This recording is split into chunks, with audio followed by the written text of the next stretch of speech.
Kita lanjut pada makalah yang selanjutnya, yaitu makalah yang ketujuh. Bismillahirrahmanirrahim. Wal maqalatus sabi'ah. Dan makalah yang ketujuh.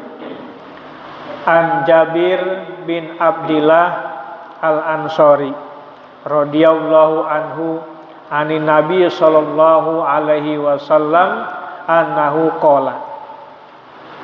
Hadis diterima dari sahabat Jabir bin Abdillah Al-Ansari, semoga Allah meridhoinya. Anin Nabi, dari Nabi sallallahu alaihi wasallam, annahu qala, bahwasanya Nabi bersabda, mazala Jibrilu yusini bil jari, ail jari dari la jaril masjidi awil ribati awil madrasah, hatta zonantu annahu yaj'aluhu warisan min jarihi bi ayya murani anillahi ta'ala bi ja'li sahmin lahu fi mali jarihi fayatlubu mura'atal jari wal qarib asyaddu minal ba'id bi ayan sohahu fi dinihi wa yuwasiyahu fi dunyahu. Rasulullah sallallahu alaihi wasallam bersabda, mazala Jibrilu, tidak henti-hentinya malaikat Jibril yusini, memberikan wasiat kepadaku, kata Nabi, bil jari, tentang tetangga. Aijaril dari, yakni tetangga rumah. La dari masjid, bukan tetangga masjid. Awil ribati, atau tetangga pondok. Awil madrasati, atau tetangga madrasah. Wasiat yang pertama yang diingatkan oleh malaikat Jibril kepada Nabi, yaitu tentang perihal bil jari, yaitu perihal tetangga. Kita orang hidup, manusia disebut makhluk sosial, makhluk yang memang ada kaitan dengan orang lain. Dalam hal ini adalah tetangga. Maka Nabi diwasiatkan oleh malaikat Jibril tentang urusan tetangga. Udah pasti kita punya tetangga. Maka dalam hal ini kata Nabi, tetangga itu ada 3 macam. Jadi tetangga itu ada 3 macam. Yang pertama, tetangga yang pertama yang memiliki 3 hak. Yang kedua, tetangga yang memiliki 2 hak. Yang ketiga, yaitu tetangga yang memiliki 1 hak. Ini harus kita pahami tentang tetangga. Tadi kata Nabi bahwa tetangga itu ada 3 macam. Tetangga yang satu memiliki 3 hak. Apa 3 haknya? Pertama, yaitu hak bertetangga. Tentunya yang namanya tetangga itu saling menghormati, menghargai, memuliakan. Kalau tetangganya lagi sakit gigi, ya wayahnya lah, jangan musiknya gede-gede, karena tetangga lagi sakit gigi. Nah, itu yang pertama, hak bertetangga saling menghormati, menghargai, dan memuliakan. Yang kedua, ada hak tentang kaitan hak kerabat. Ada orang tetangga, tapi tetangganya masih kerabat, masih ada bau saudara. Nah, itu sama, harus kita hargai, kita muliakan, dan kita hormati. Nah, itu hak yang berkaitan dengan kerabat. Yang ketiga, ada hak yaitu sesama muslim. Bagaimana hak sesama muslim itu? Jaga lisan, jaga tangan, jaga sikap. Karena yang namanya Islam itu adalah man salimal muslimun min lisanihi wa yadihi. Orang Islam itu adalah orang yang selamat lisan dan tangannya, tidak menyakiti saudara Islam yang lain. Kita punya lisan, lisannya kudu dijaga. Kita punya tangan, tangan kudu dijaga. Nah, ini adalah hak tetangga sesama umat Islam. Nah, itu yang pertama. Jadi tetangga yang pertama memiliki 3 hak. Hak bertetangga secara umum. Kedua, hak kepada kerabat. Yang ketiga adalah hak sesama umat Islam. Kemudian yang kedua kata Nabi, ada tetangga yang memiliki 2 hak. Yang pertama adalah hak bertetangga.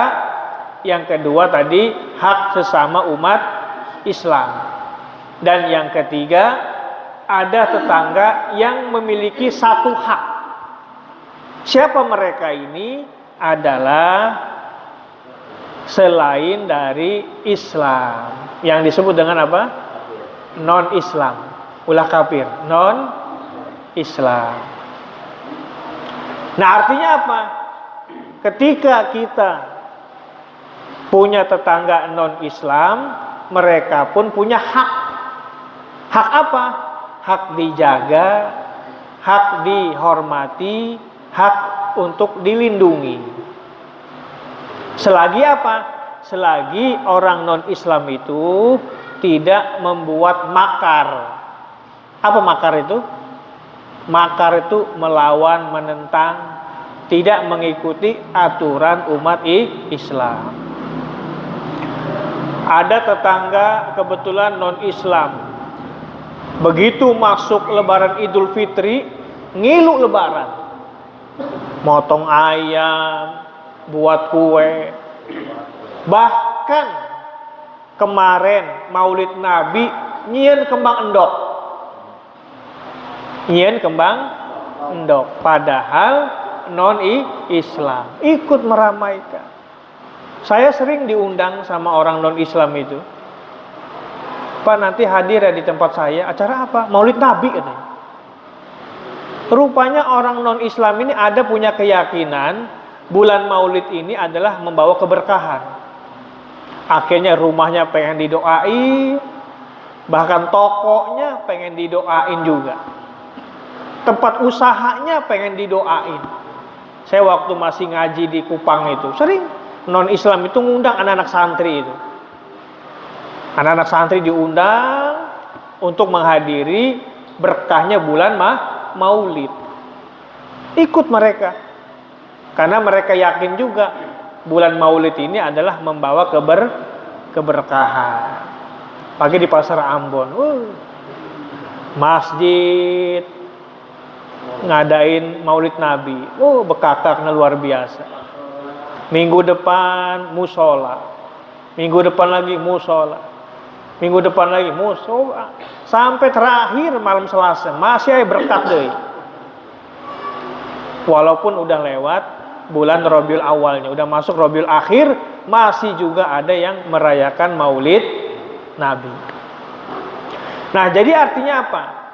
Non-Islam pun ada haknya. Apa haknya? Hak untuk dilindungi, hak untuk dijaga, hak untuk dihormati. Selagi apa? Dengan catatan dia tidak melakukan makar, berontak. Ya, dulu waktu di Madinah, Nabi itu semua agama menjaga, baik Yahudinya, baik Nasraninya, maupun orang Islamnya, menjaga negeri Madinah dari orang luar untuk merusak, dijaga sama-sama. Waktu ketika berada di Madinah, maka terjadilah yang namanya Piagam Madinah. Nah, di situ adalah semua agama wajib untuk menjaga negara. Di sana ada agamanya Yahudi, ada Nasrani, bahkan ada Majusi. Termasuk di dalamnya ada umat Islam. Nah, sama kita di Indonesia ini lahir beraneka ragam agama ya. Ada Islam, non-Islamnya macam-macam, ada Kristen Katolik, ada Protestan, ada apa lagi? Ada Buddha, ada Hindu, terakhir ada apa? Konghucu. Nah, Konghucu itu temannya Kongguan. Dulu Konghucu nggak rame, itu yang membumingkan itu siapa?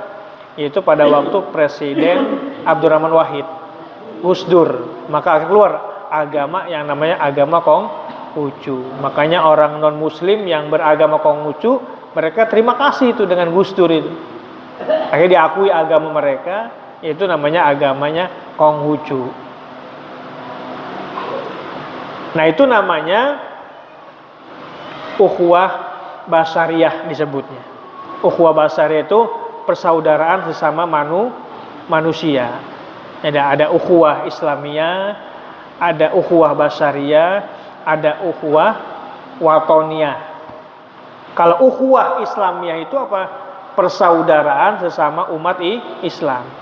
Kalau ukhuwah basariyah, persaudaraan sesama manusia, nggak pandang bulu, mau yang tinggi, mau yang pendek, mau kulitnya hitam, mau putih. Nah, itu ukhuwah basariyah, sama manusia, nggak lihat dari sukunya, mau suku apa. Jangan gara-gara ada orang kecelakaan di jalan, mau ditolong ditanya dulu, kamu suku apa? Kalau sukunya lain cuma Sunda, ayo naik. Nggak boleh, itu namanya ukhuwah basariyah. Kemudian ada ukhuwah watoniyah, persaudaraan setanah air. Nah, kita bisa pahami bagaimana dulu negara kita dibangun oleh bermacam-macam suku. Ya, bukan, kita jangan menafikan juga. Ada pangeran di Ponorogo, ada lagi raja di Medan, namanya raja apa? Sisingamangaraja. Itu sama, menjaga tanah air juga. Jadi ada perjuangan pahlawan masing-masing daerah. Itu dalam rangka apa? Dalam rangka menjaga keutuhan negara kesatuan Republik Indonesia. Maka yang ketiga tadi ada hak tetangga satu, yaitu hak kepada non-Islam, non-Muslim. Di sini mah banyak ya. Nah, jadi gitu. Pak Ustadz, ada tetangga saya non-Islam, kemudian punya pohon mangga lebet, saya paling boleh nggak?